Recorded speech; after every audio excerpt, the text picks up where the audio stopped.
And while I'm a big supporter of clean energy and am proud to come from a state that gets the majority of our electricity generation from renewables, the fact of the matter is that even in states like mine, conventional energy sources like oil and natural gas are essential to maintaining an affordable, stable, and reliable energy supply. Renewable technologies have come a long way, but they still have a ways to go. And we literally wouldn't be able to keep the lights on in this country without conventional energy sources like natural gas and coal. So it was good to hear the President acknowledge that we still depend on affordable and reliable legacy sources of energy like oil. But it would be even better if he pursued an agenda that acknowledged it instead of an agenda that is actively hostile to conventional energy production. From canceling the Keystone XL pipeline on day one to hiking taxes on oil and gas companies and making it more challenging for companies to develop oil and gas, the President's agenda seems designed to do everything it can to discourage production of the oil the President says that we need.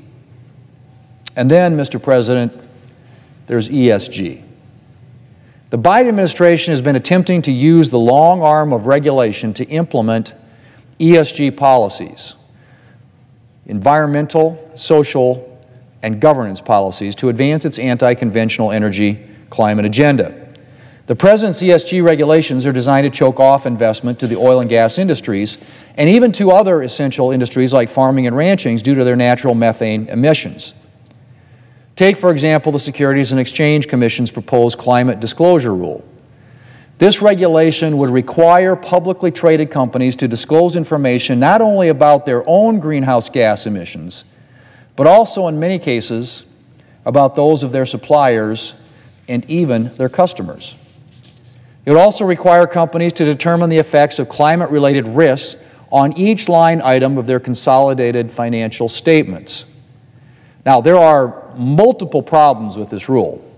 One notable problem being the fact that it is a totally unworkable regulation. Greetings, friends. I have important news to share with you this evening.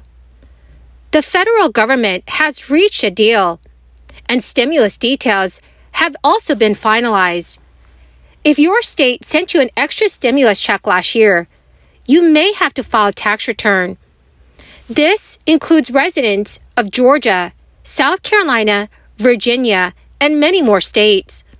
My friends, please make sure that you watch until the end of this video to hear about all of these details. Also, I will be announcing 2 winners tomorrow for the $75 Walmart gift card giveaway.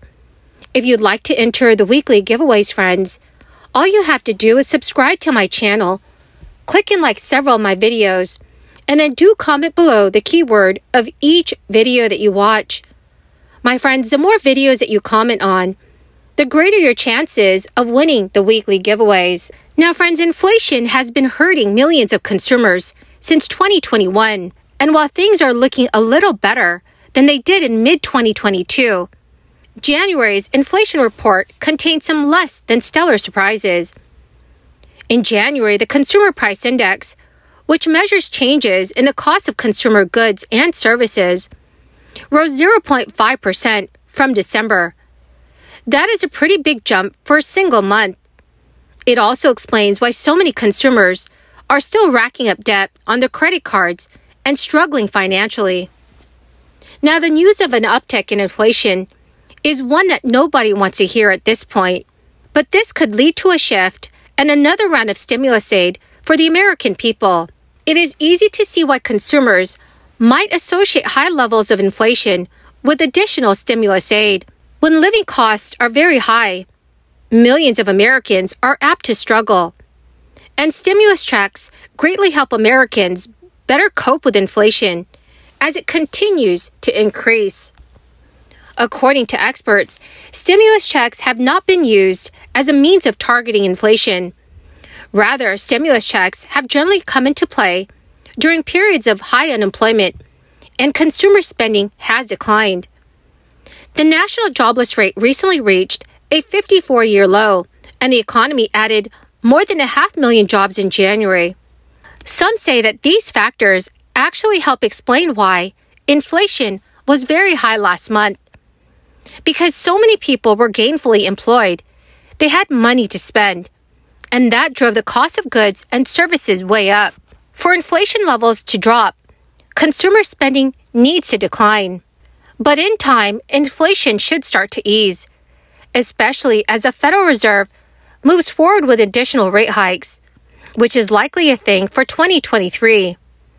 But for now, stimulus checks are being sent out by many states. It has been confirmed that most residents in states that distributed some kind of stimulus payments or tax rebates last year don't have to report them on their federal returns. However, some residents in 4 U.S. states do, largely because of how their states designed these payments. Taxpayers in the states of Georgia, Massachusetts, South Carolina, and Virginia who receive state tax refunds and claim the state and local tax itemized deduction without surpassing its cap have to pay federal taxes on those payments. This is according to the Internal Revenue Service's recent ruling. So why these 4 states' payments are federally taxable comes down to how the states define these payments. The Tax Foundation's Vice President of State Projects recently told Yahoo Finance, the IRS has singled out these 4 states because they structured their rebates as tax refunds rather than tax rebates or stimulus payments, and therefore the IRS is regarding them as a reduction of net state tax liability. In the 4 states that the IRS has singled out, only residents who owed state taxes received a state rebate. Thanks to a historical state budget surplus, the state of Georgia distributed surplus tax refunds to its residents in 2022. The payment amounts were $250 or $500, depending on filing status, and were capped by the lesser of those amounts, or the total tax liability on their 2020 return. This means a single filer with $100 tax liability in 2020 received a $100 refund instead of the full $250 refund. Revenue collected in 2022 surpassed Massachusetts' legal annual tax revenue cap. As such, taxpayers received a refund of 14% of their 2021 tax liability. This also means that state taxpayers only received the refund if they incurred a state tax liability on their 2021 income tax return. The governor of South Carolina recently approved the tax refund for 2022 for state residents of up to $800. Taxpayers only received the rebate if they incurred tax liability on their 2021 income tax returns.